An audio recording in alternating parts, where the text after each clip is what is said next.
안녕하세요 여러분들 반갑습니다. 데이언 멘토 권혁철입니다. 오늘 재룡전기에 대해서 말씀을 드리려고 하는데 제가 어제 영상에서는 여러분들이 궁금하셨었던 이 증여에 관해서 풀어드렸었죠. 궁금하신 분들은 제 어제 영상 바로 봐주시면 정말 감사할 것 같고요. 근데 오늘은 도대체 어떤 이야기를 좀 해드릴까 이슈를 좀 찾아봤는데 딱히 이슈가 없었던 상황이었습니다. 그래서 오늘은 이 시장 상황에 대해서 말씀을 드리려고 하는데 현재 이 재룡전기가 이 121 이평선을 이탈을 하면서 하락 추세로 전환이 될 움직임을 보이고 있습니다. 만약에 이 하락 추세가 진정이 되려면 결국엔 중요한 것은 이 파월의 입장 발표인데요. 오늘 이러한 내용들 말씀드린다라고 생각을 해주시면 좋을 것 같고요.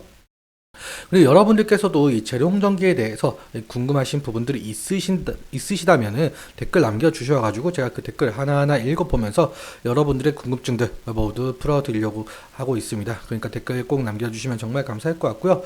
그럼 본론으로 들어가 보도록 할 텐데 먼저 이 재룡전기가 어떠한 모멘텀을 가지고 있었었는지 간략하게 정리 한번 하면서 시장 상황 풀어보도록 할게요.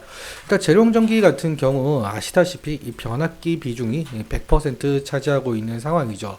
그리고 제가 몇 번 영상에서 말씀을 드렸는데 재룡전기가 2023년 대비 그리고 2024년 1분기와 그리고 2분기 실적이 지속적으로 우상향을 하고 있는 모습을 보여주고 있었어요.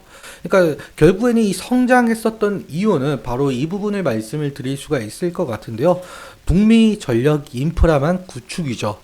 사실 이 북미 같은 경우 현재 신재생 에너지 프로젝트를 시행 중에 있는데 현재 변압기 부족으로 지연이 되고 있다라고 한답니다.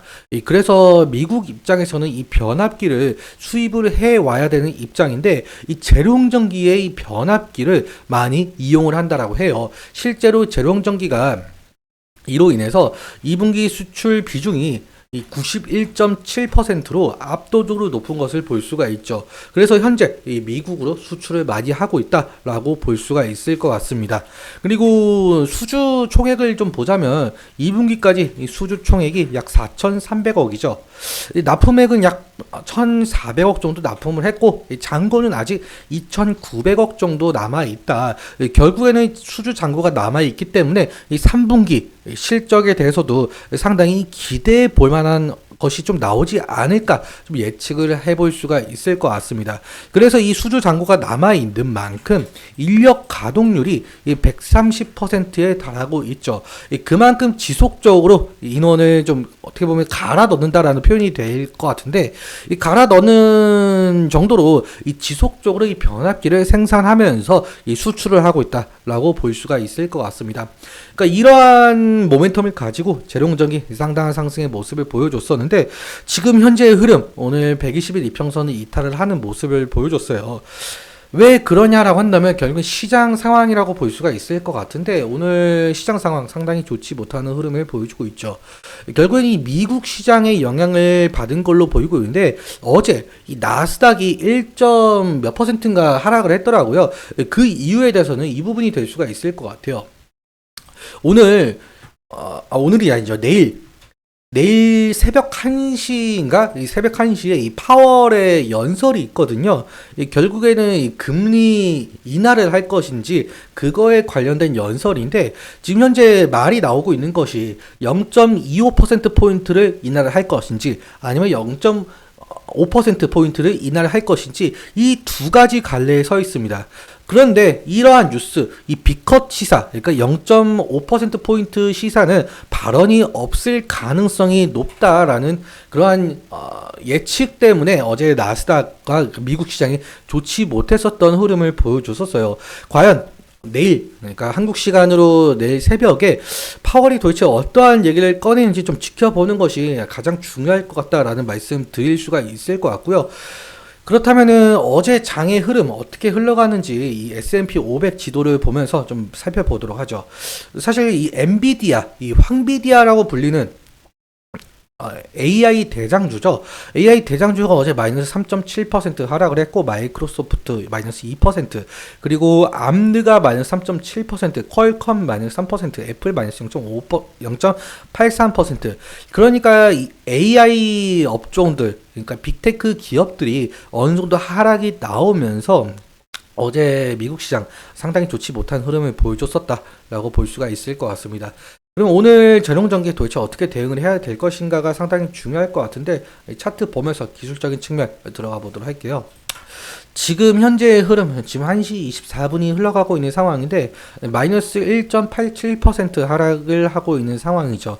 일단 재룡전기에 대해서 먼저 이 재룡전기 차트에 대해서 말씀을 드리기 전에 이 코스피와 코스닥 시장 어떻게 흘러가는지도 좀 살펴보도록 할게요. 현재 코스피 같은 경우는 지금 보합권에 위치하고 있는 상황이죠. 오늘 저가 부분이 마이너스 0.67%까지 하락을 했다가 결국 지금 현재 보합권에 위치하고 있는 상황인데 어느 정도 이 코스피 시장에 좀 버텨주고 있는 모습을 확인할 수가 있어요. 그런데 반대로 코스닥 시장도 좀 많이 올라오긴 했네요.